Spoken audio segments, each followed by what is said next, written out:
আজ প্রত্যেকটা মন্দিরে পুজো হচ্ছে। এখানে মায়ের মন্দির, এই যে বাবার লোকনাথদের আজকে পুজো হচ্ছে, তাই আমরা এখানে সবাই এসেছি পুজো দিতে। কত সুন্দরভাবে ঠাকুরটাকে সাজিয়েছে দেখতেই পাচ্ছেন।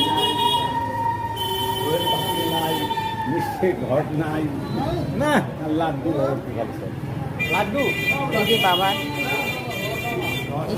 মন্দির, এই যে বাবার লোকনাথের মন্দির। এত সুন্দরভাবে ঠাকুরটাকে কি সুন্দরভাবে সাজিয়েছে দেখতেই পাচ্ছেন, খুব সুন্দর হয়েছে।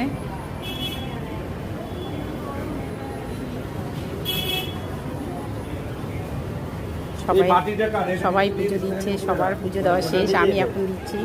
তাই এখন আমরা সবাই এখানে দাঁড়িয়ে আছি, আর এখানে পুজোর লাইনে সবাই দাঁড়িয়ে আছে, সবাই প্রসাদ দিচ্ছে, পুজো দিচ্ছে। এখন আমি রাখছি, এখন পুজো দিচ্ছি, পরে কথা হচ্ছে, পরে দেখাচ্ছি আমি বাকিটা।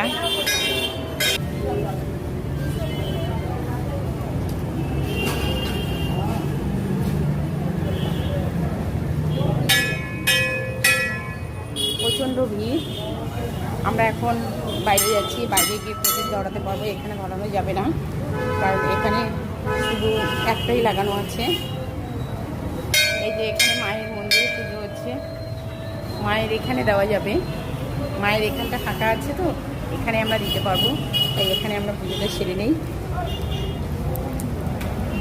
লাইনে দাঁড়িয়ে আছি, আমরা সবাই প্রসাদের জন্য দাঁড়িয়ে আছি, কখন প্রসাদ হবে, কখন প্রসাদ পাবো, আর সবাই আমরা লাইনে আছি। এখন একটু বাইরে অপেক্ষা করছি।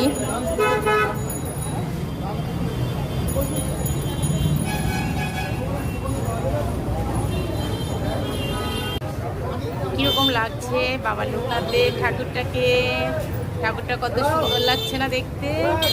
আজ বাবার লোকনাথের পুজো হচ্ছে, এখানে আমরা সবাই আনন্দ করছি, সবাই আমরা প্রসাদ নিচ্ছি, আর এখানে অনেক লোক আমরা জমিয়ে প্রসাদ খাচ্ছি, খুব সুন্দর। আর এখানকার মন্দিরে তালা দেওয়া হয়ে গেছে, এখন আমরা বাইরে দাঁড়িয়ে আছি, খুব সুন্দর।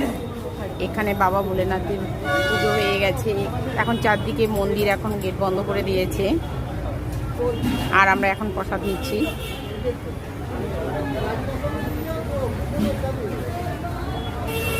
সাইডে কত দোকান বসে গেছে মন্দিরের জন্য, আজকে পুজোর জন্য অনেক দোকান বসে গেছে, সবাই কেনাকাটি করছে।